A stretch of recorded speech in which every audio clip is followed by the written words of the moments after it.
All right, good evening, everybody. It's the Fantasy Sports Boss. Welcome to another fantasy football live stream. We've done a lot of these over the last 24 hours.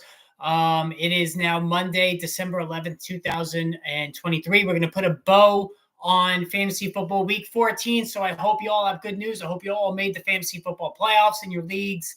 A lot to get to today. Certainly the injuries, always a major topic. And you just get the feeling, and it dawned on me yesterday. I know we've been saying this for weeks, but it just seems like it is just utter chaos around the NFL when it comes to these injuries. I mean, it's just so bad, and the quarterback play is just so bad given all of these injuries. You only have to take a look at that Vikings Raiders toilet bowl yesterday. Just a pathetic excuse of a football game to know just how bad the quarterbacking is in the NFL. So we're going to touch on that. We're going to touch on the latest on Justin Jefferson, the latest on Justin Herbert, and it's not good. Herbert is not going to play this Thursday, which we expected. And there are rumblings he's going to miss the rest of the season as well. And that's just a sinking ship as it is, the Chargers. And of course, we're going to, we have a doubleheader tonight. New York Giants, Green Bay Packers, and then we have the Tennessee Titans and Miami Dolphins, both games scheduled at the same time, which is just stupid.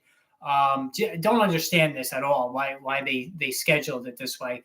Yeah, so a lot to get to over the next hour.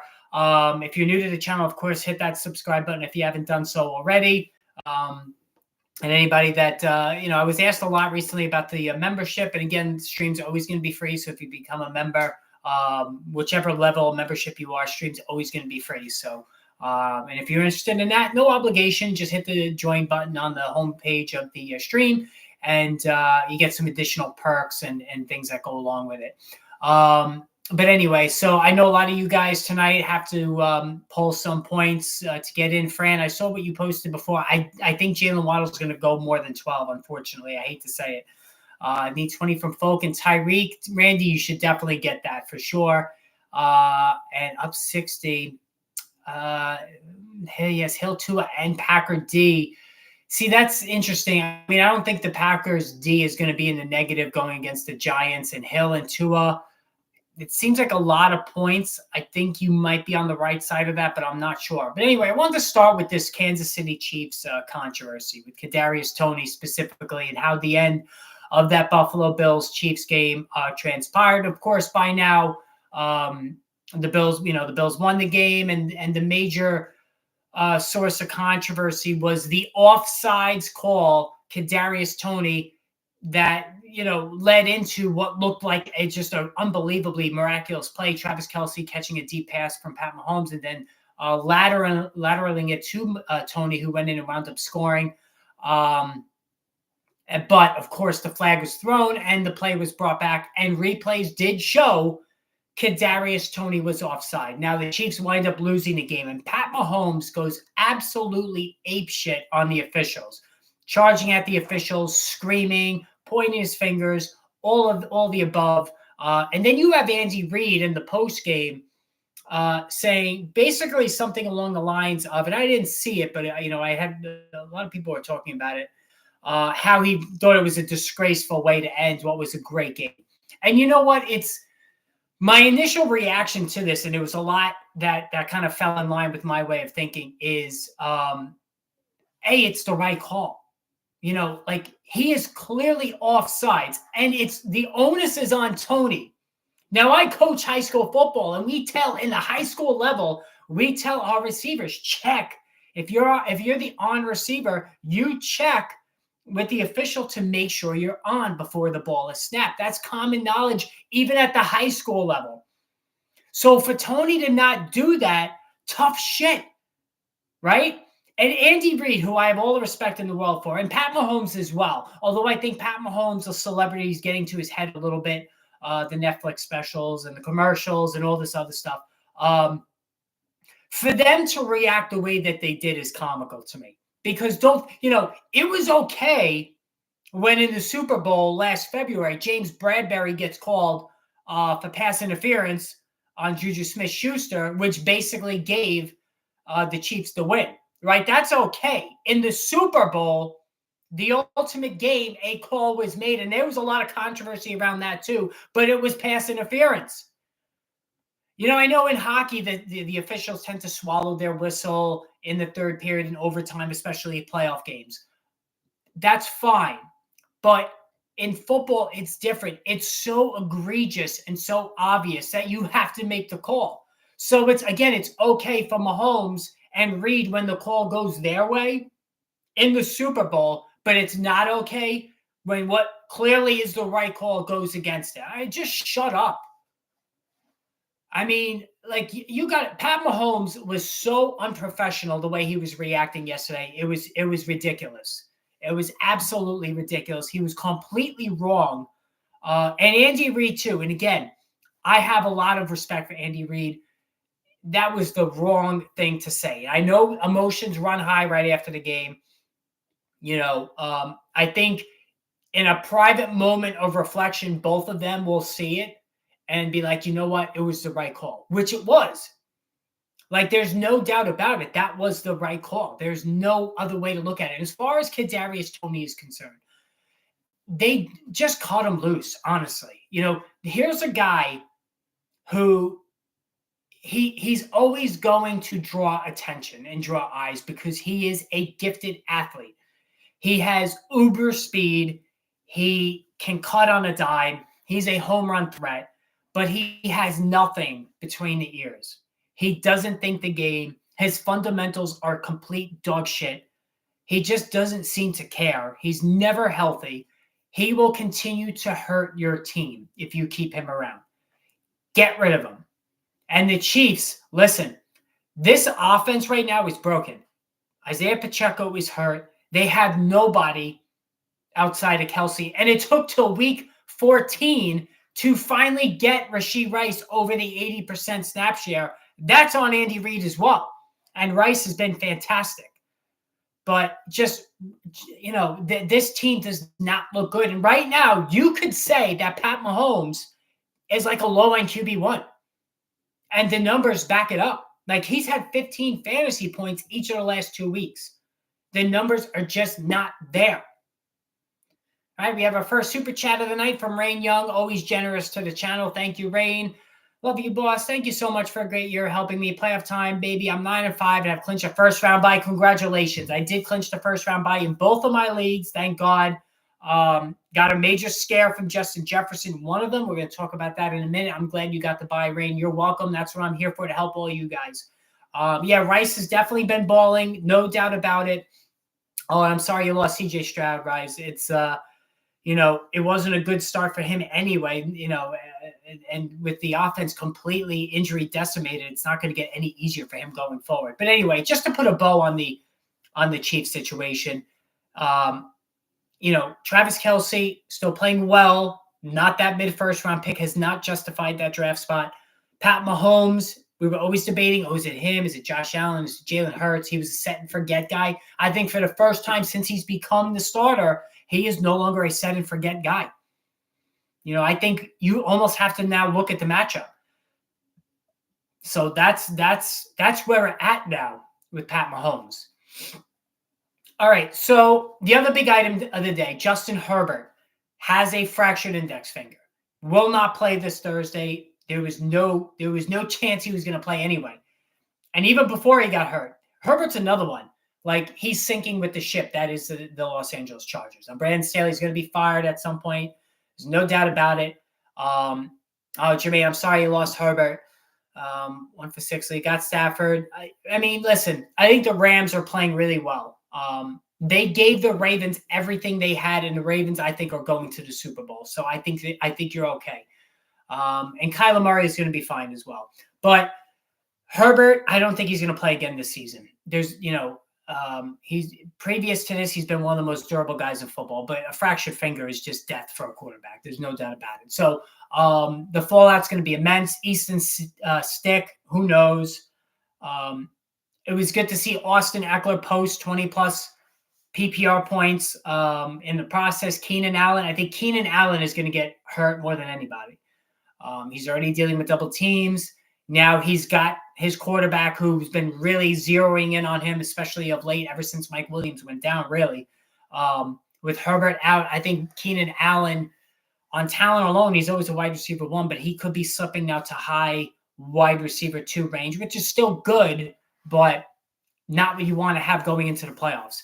And now we are at the point with Herbert, who's not going to play this week. The more than half of the quarterbacks who started on opening day have missed time. So now we're past the 16. I think there's 15 left standing right now. 15 quarterbacks have not missed time. And I already put down Herbert because he's not going to play this week. So there's 15 quarterbacks, and Stroud, it could be 14 if Stroud doesn't play. So it just goes to show you how many quarterbacks have been getting injured this year. Lamar Jackson looked great. Yeah, Lamar Jackson looked great as well. Let's talk about that real quick too. So I had some thoughts on that. So I'm a Lamar Jackson owner. Anybody who followed me last year, I had him on both of my teams. I'm always a sucker for Lamar Jackson. And really, the MVP season that he had a number of years ago, that is in the outlier bin by now. But he went crazy yesterday, 37 fantasy points. That game highlighted why Lamar Jackson is such a unicorn at the quarterback position. Not only does he have running back speed, but he's throwing 10, 12, 15-yard dimes like right on the money the whole game. To Isaiah Likely, who's now a tight end 1, by the way, Odell, Zay Flowers, like all of these guys ate yesterday because of Lamar Jackson. Not ideal conditions either. So, and listen, for the season as a whole, I know in fantasy football, like we've been getting on Lamar Jackson because the point totals have not been there. But in real life football, he's been playing great. And he's in the MVP conversation. Now, we all judge him based on fantasy. Oh, Lamar Jackson, 15 fantasy points, whatnot. But in actuality, he's playing great all season.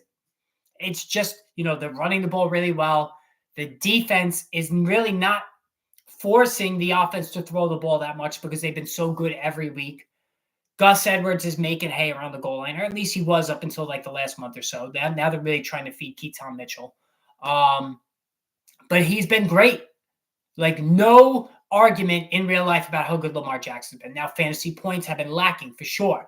And you know what's funny? I took a lot of crap in my friends and family league because I traded Jalen Hurts when I was desperate for a win.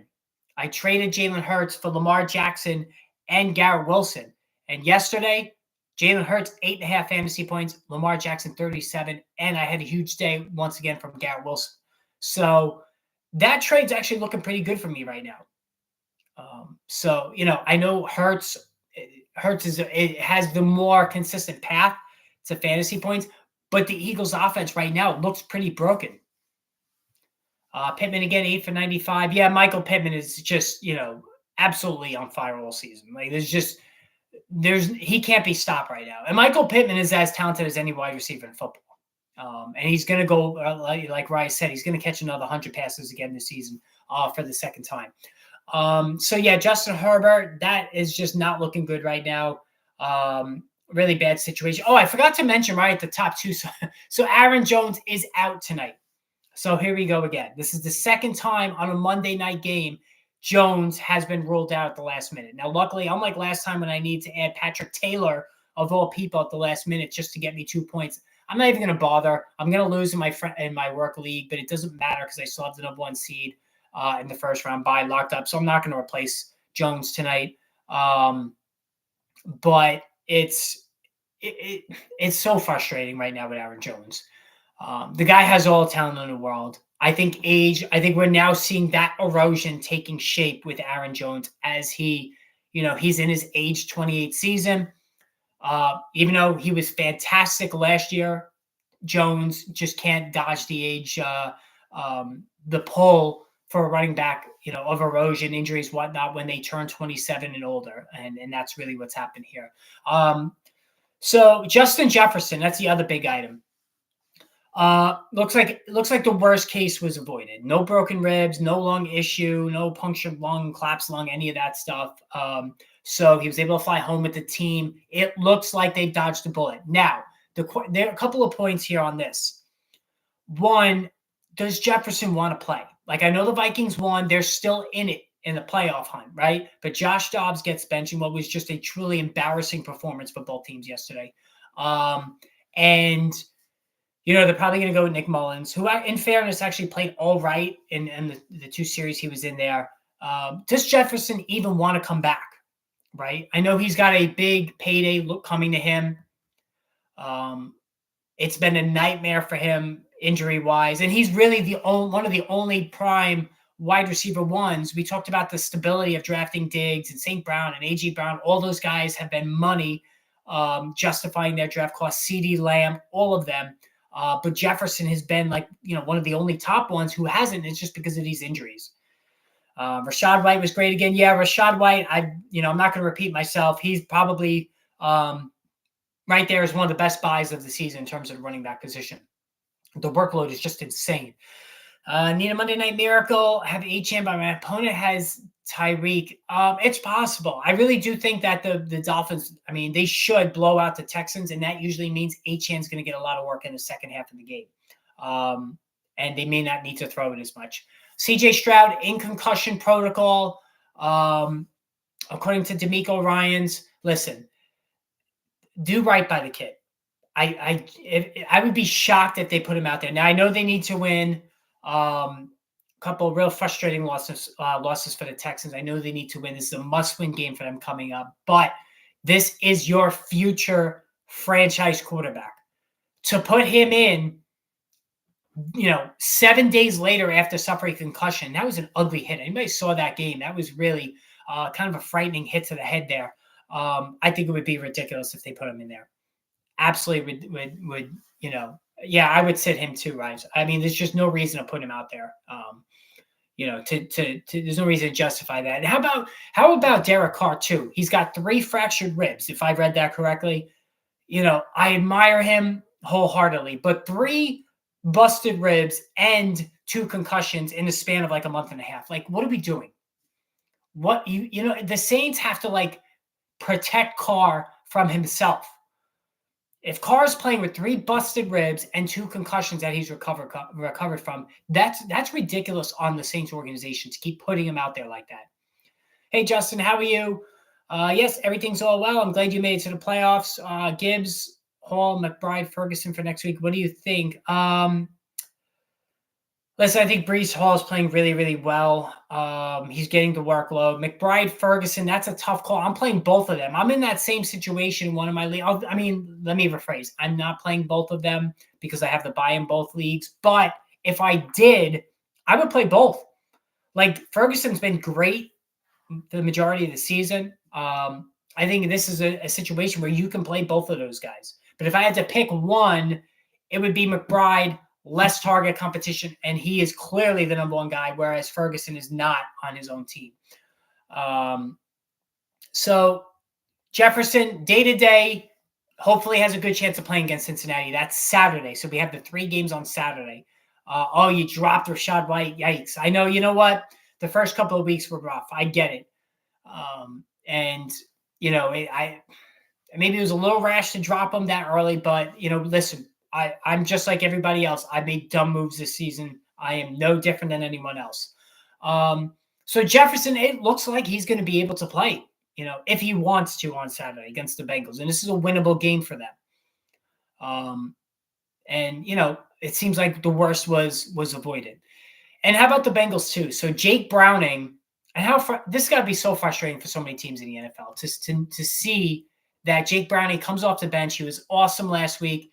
Awesome again this week. Had a little bit of an injury scare. Came back. He threw a touchdown, ran for 1. I know Jamar Chase really didn't do much of anything. It was more running back centric in terms of the attack. But Browning's been really good. And if you're in a super flex league, it's not a bad idea to use him. I think he's more than proven himself now the last couple of weeks in the heat of a playoff race. MJ on down 19 points. I have Love and Packers D versus Hopkins. I think you should get that done. I don't, DeAndre Hopkins, I like, and it's a good pairing with Levis, but the way that you beat the Packers is on the ground. Josh Jacobs hurt. Yeah, Jacobs has hurt his knee, but Jacobs is one of those guys who always plays, so I'm not worried about that just yet. Another item I wanted to talk about today. So Joe Flacco, this is really an amazing story. So he's got 5 touchdown passes in 2 games since literally coming off the couch. And it's not dink and dunking either. Like if you watch Flacco last week and this week, he's throwing it down the field with velocity, big plays. I said from the beginning, Flacco under center is really good news for Amari Cooper and David Njoku, as opposed to PJ Walker, Dorian Thompson-Robinson, who are going to run when things break down. Whereas Flacco is going to stay in the pocket and he's going to sling it. He absolutely is balling. And as far as Raheem Mostert reign, I think it's the same deal as last week. Mostert got the majority of the carries in the first half when the game was competitive. Once things got out of hand against the Commanders, then it was the Achane show because they're going to try to preserve Mostert, get him to the finish line and into the playoffs. Knowing his injury history, they do have to protect him a little bit. Yeah, it's amazing with Joe Flacco, really. And what if the Jets had him? They had him each of the last 2 seasons. What if they had him as the backup? Now, I know Zach Wilson played great. And listen, I'm going to be fair. He was really good against the Texans yesterday.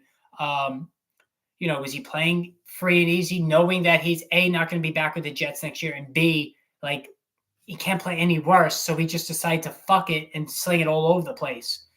That could be it. But Joe Flacco should have been on a team all season. And given that all of these backup quarterbacks that are playing horribly around the NFL,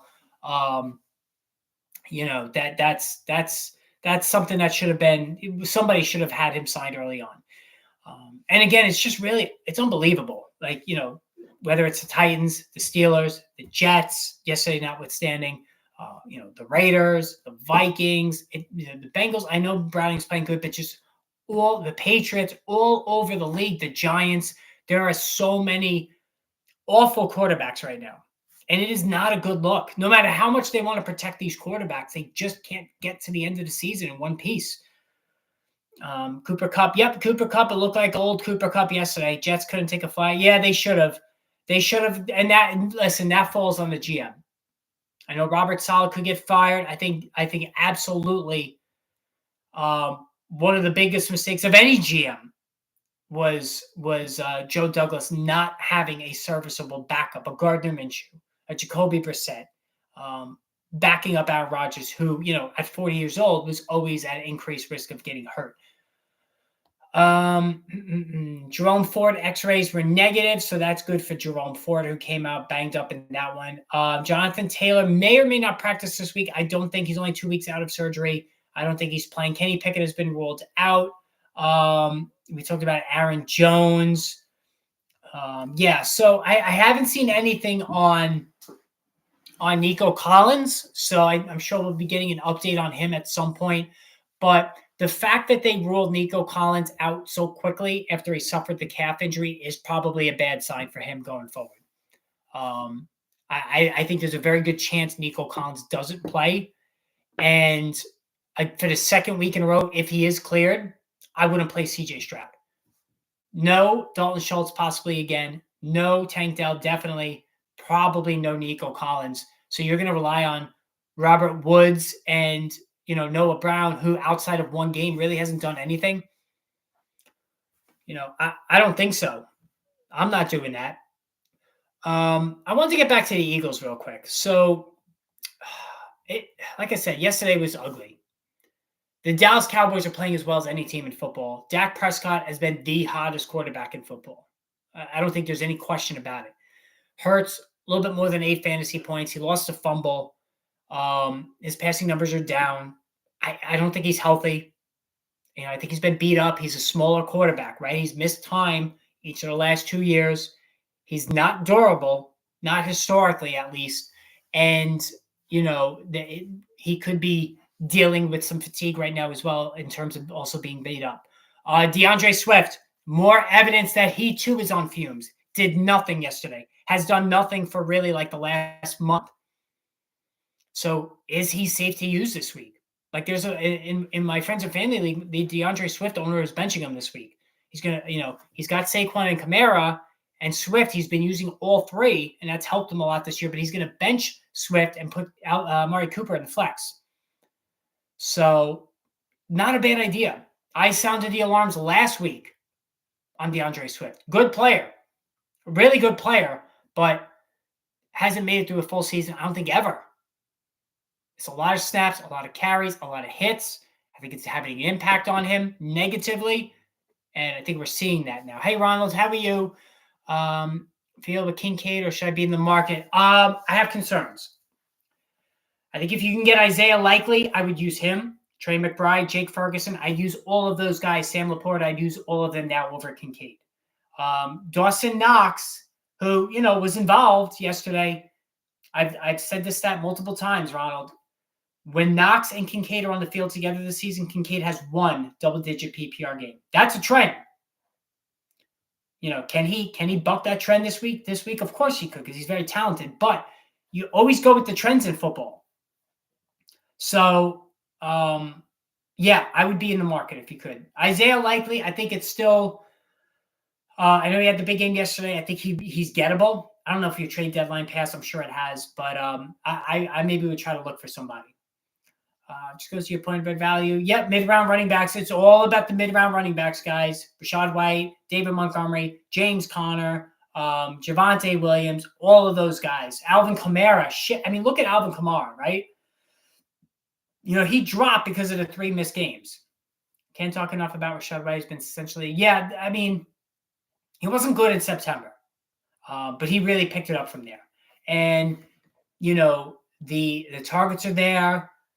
I don't know. I don't think you should pick up Dawson Knox. No, I don't think he's going to get enough work. I know you mentioned Connor on waivers. Yeah, Rachaad White, the workload is just immense.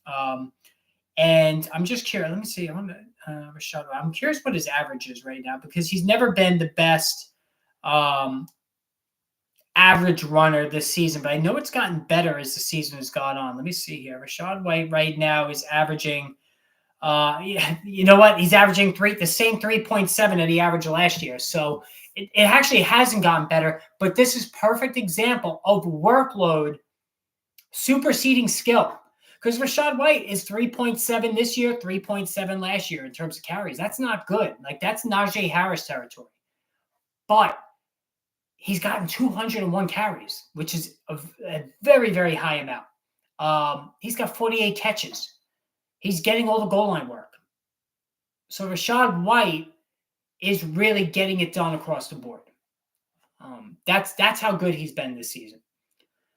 All right, let me go through some of these. I know we went through the games yesterday. We talked about Atlanta, how good everything looked yesterday. We should go Brevin Jordan, Juwan Johnson, Everett, or Conklin. Oh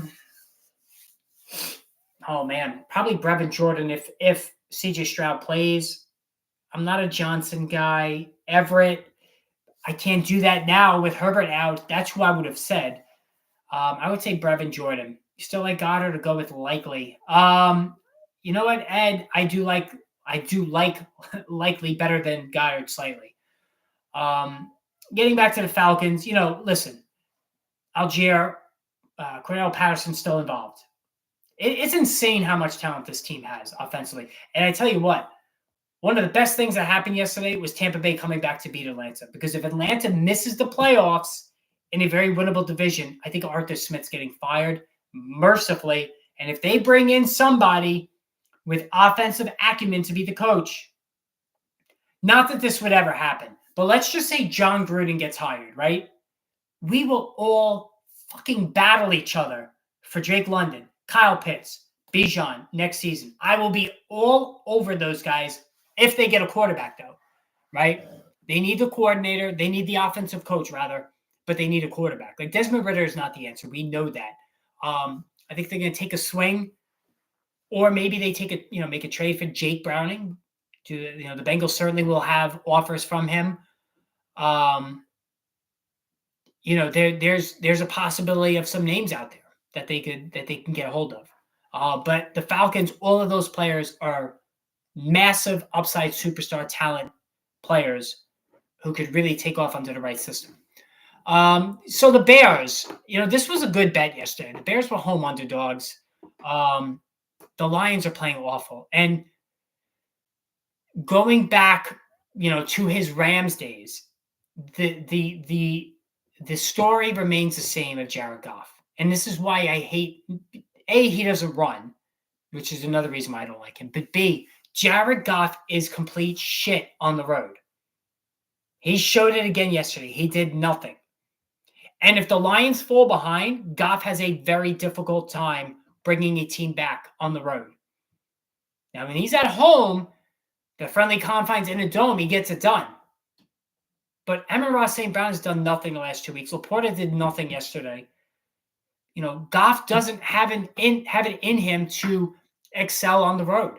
That's been the tried and true trend. So even in a super flex league, I think Goff is a bad investment because you can't count on him for half of his games.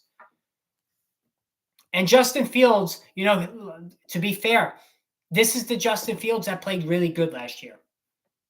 Right before he got hurt, and since he's come back, it's been good. We got some more clarity at the running back position. Dante Foreman was the guy yesterday. So I think finally, if I get one more question about Roschon Johnson, I'm going to scream, no more. Just forget it. Send him to the waiver wire. There's no use. There's no point. Khalil Herbert, same thing. And DJ Moore is just insanely good. Could you imagine DJ Moore on the Kansas City Chiefs? DJ Moore on the Kansas City Chiefs would catch 120 balls. He'd be 1,500 yards, 10 to 15 touchdowns. DJ Moore would probably be in line for fantasy MVP. That's how good he would be there. He's just so amazingly talented. It's not even a question how good he is. Cole Kmet takes a back seat when it's Tyson Bagent in there. Cole Kmet's the guy. Opposite when it's Justin Fields. If you're a David Montgomery owner, when he's not scoring, it's not the best game for him, right? Jahmyr Gibbs wound up scoring. Montgomery didn't. Montgomery is not involved enough in the passing game to put forth a good outing or serviceable outing PPR if he's not scoring touchdowns. We talked about that Cincy-Indy game. Cleveland, Jacksonville, we touched on that already. Evan Ingram could win people leagues now that Christian Kirk is out. And we've seen it, 3 touchdowns the last 2 games. And Trevor Lawrence was not rusty, but he just didn't play well. His mobility was limited. So the off-platform throws weren't there, and he threw 3 interceptions. But he did rally the team. And all the props, all the kudos go to Lawrence, for sure. I think you pick up Foreman and drop CH. I don't think Pacheco either. They say he's not going on IR, even if he misses another game. CH had 8 fantasy points, and played less than half the snaps. Now, I know they fell behind early, but it wasn't an encouraging outing for CH. But we've known that for a long time. All right, the Saints over the Panthers. I didn't really touch on this game yesterday. Bryce Young. Listen, no, I'm not trying to make light of this, but it's really almost embarrassing right now what's going on with Bryce Young. And I'm not trying to kill the kid. I'm really not. It's a really tough situation for him. He's had his coach fired. The offensive line's terrible. The skill position players are terrible. I mean, Chuba Hubbard gives you an honest effort at running back, but he's no game breaker. Adam Thielen, he's still capable. We've seen good outings from Adam Thielen this season, but he can't carry a team. They're getting nothing from tight end. So it's really ugly. A lot of people yesterday, look at CJ Stroud when he doesn't have his weapons, trying to make excuses for Bryce Young. I think that's stupid. I think CJ Stroud is an amazing talent. But yes, to a point, Bryce Young can be forgiven in the sense that he doesn't have a lot to work with. Is the size going to be a detriment? I don't know. I think he needs to be in a Russell Wilson Seattle system where he has, what made Wilson go all those years is he always had good running backs that took pressure off of him, that allowed Wilson to, do off-platform stuff. Get out of the pocket, throw on the move, keep the play alive. That's what made Wilson excel. And I think that's what Bryce Young can do as well. I've actually gone back and watched tape of Bryce Young from college because the player I've seen this season, and remember, I do the fantasy prospect draft guide. If you're a member, by the way, if you do join up to be a member of the channel, you do get the draft guide, whichever one you want, the fantasy football or the NFL prospect one. You get the PDF version. I email it to you. You get that for free. I think that's the gold level. There's 3 levels of membership, so you get that for free. That almost pays for the monthly membership. 1 month of it right there. So make sure you check that out. But I went back and watched on Bryce Young when he was at Alabama, and again, he was magnificent. Now I know that there's just insane talent in Alabama. Certainly that made things easier. The running game's always supreme, offensive line, all of that. So that does prop up any quarterback in that system. But we've also seen a lot of Alabama quarterbacks, face plant. We've seen a lot of Ohio State quarterbacks face plant. So, everything he threw in college was right on the money. Smart, got to the first read, then went to his second read quickly. Saw the field well. Ball placement was off the charts. Like Bryce Young, if you watched him in Alabama, everything was on the money. That's hard to coach. Like, you have to have accuracy. Is either you have it or you don't. It's not a trait that you can be taught. I think Bryce Young has been let down by the organization. He does need more skilled players. Yes, Rise, you're right. Hopefully they address that in the draft. But this is not a situation like, with Josh Rosen, where 1 year later, you're like, this guy's crap, we got to move on. I don't think we're there with Bryce Young. I refuse to believe that. But listen, it has not been good. And I actually feel bad for the kid. I really do. Like Zach Wilson has brought a lot of the stuff on himself with his petulant, childish behavior over the years for the Jets. Bryce Young has been nothing but professional. So you can feel for somebody like that. But it is ugly. Absolutely no doubt about it. We talked about the Ravens and the Ravens, the Rams game. Matthew Stafford's playing really well. And Cooper Kupp had a Cooper Kupp 2021 game yesterday. Like, he's been quiet for a long time. He's had single-digit PPR points, like each of the last 4 games? But this was the Cooper Kupp we all know. The one where Matthew Stafford peppers him play after play after play after play. Now, Puka Nacua still was decent, but I think all things being equal, it's still Kupp's team. All right, that Minnesota-Las Vegas game, Josh Jacobs banged up, Justin Jefferson hurt, like just a lot of negativity in that game. Davante Adams, it's just a joke what's going on with Davante Adams. And I stand by this. I don't know how they'll make it happen somehow. Davante Adams will be a Jet next year. You could take that to the bank. Garrett Wilson needs help. Alan Lazard, Randall Cobb, it's been an absolute fiasco. Aaron Rodgers, the GM, has been awful. They are going to trade for Davante Adams. It is going to happen. If Rodgers does come back, and I think he will, he's going to want his wingman. And the Jets are going to, they're going to sign a quarterback. I think, Tyrod Taylor is free. That too makes too much sense not to happen. Tyrod Taylor already in New York. Jets should just sign him. Give him the $7 to $8 million a year. Or Jacoby Brissett, who I think is also free. Sign one of them. And could you imagine Davante Adams with Garrett Wilson? And, if you watch Garrett Wilson yesterday, and throughout all of this, through whether it's Tim Boyle, Zach Wilson, Garrett Wilson makes just unbelievable catches. He is so good at scary. Like, he's a top 5 wide receiver talent. I don't think there's any question. I don't think there's any debate that just on pure skill, Garrett Wilson is as good as it gets in the NFL. And, yes, I do think he'll be a Jet, 100%, Davante Adams. To think that we didn't get to see Garrett Wilson hook up with Aaron Rodgers this season was a real shame. Like, we all got denied what would have been a really terrific pairing with those two this season. San Francisco, Seattle. If you're a DK Metcalf owner, that game was really frustrating. I mean, you thought you were sitting on a huge game from him. 3 catches on the first drive, scores. Like Drew Lock actually looked fairly competent, which was probably the biggest shock of all. But as the game went on, it was Tyler Lockett and not Metcalf who was the guy. And Tyler Lockett played good, and the targets have been there each week. I know it's a little frustrating. It's not linear with Lockett. He goes through these cold spells throughout the course of the game, but he was perfect on his targets, caught everything. I still think you can play him as a wide receiver 3.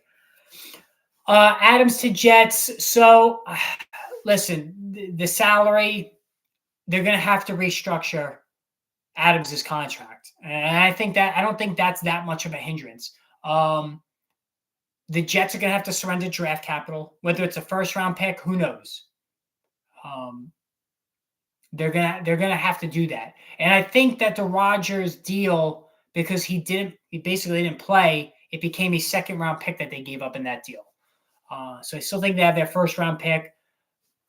They're going to make it work. Adams wants out, and I think the Raiders want him out too. It's a clear rebuild. What is Davante Adams going to do there in a clear rebuild? He's going to pop off. He's going to get annoyed. He wants out. They're going to figure it out. I don't think there's any question. So the Broncos got back on the winning track yesterday. I knew they would against the Chargers. Chargers, like I said, they're just a dead team walking right now. It's bad.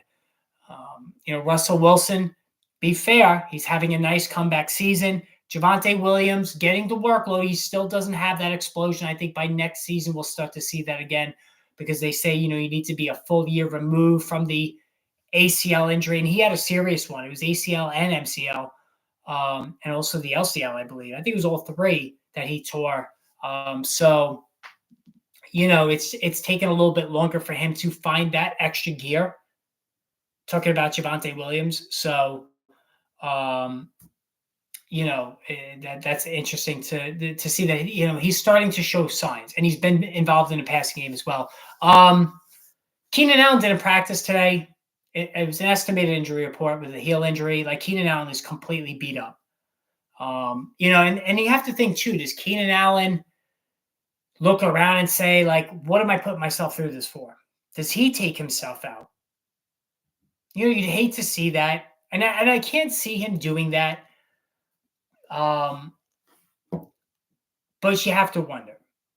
Josh Jacobs, non-participant on Monday's estimated injury report with a quad injury. They're calling it a quad, not an ankle.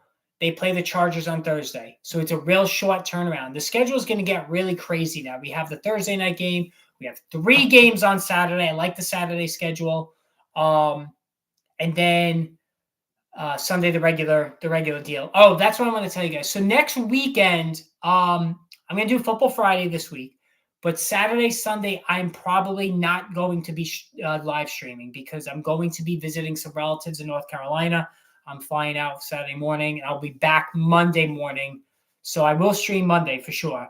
But this Sunday, it might look a little different. I may not have the instant injury updates like I normally would just for this week, just because I'm going to be visiting the wife's family in North Carolina. So obviously that takes precedent, and I'm sure y'all understand that. But after that, I will definitely be back. I'll do the Football Friday stream, and I'll do the Monday stream as well. So that won't change one way or the other. Javonte, I'm not worried about Javonte Williams. I think he's going to be fine as we get into next season. He gets more further away from that injury for sure. So anyway, all right, guys. So I think I'm going to end it here. Just about 45-minute stream. That's what I was planning to do today. If anything pops up, during the game tonight, I certainly will jump on. So make sure you have that notification bell hit. I hope you guys enjoy the game tonight. Bring it home. Whatever miracle you need tonight, let it happen. Put it out in the atmosphere. Get it out there so we can get you all into the playoffs, and we can see where this takes us. I want everybody to win championships this year, guys. So anyway, guys, enjoy your night. We will chat soon. Take care, everybody.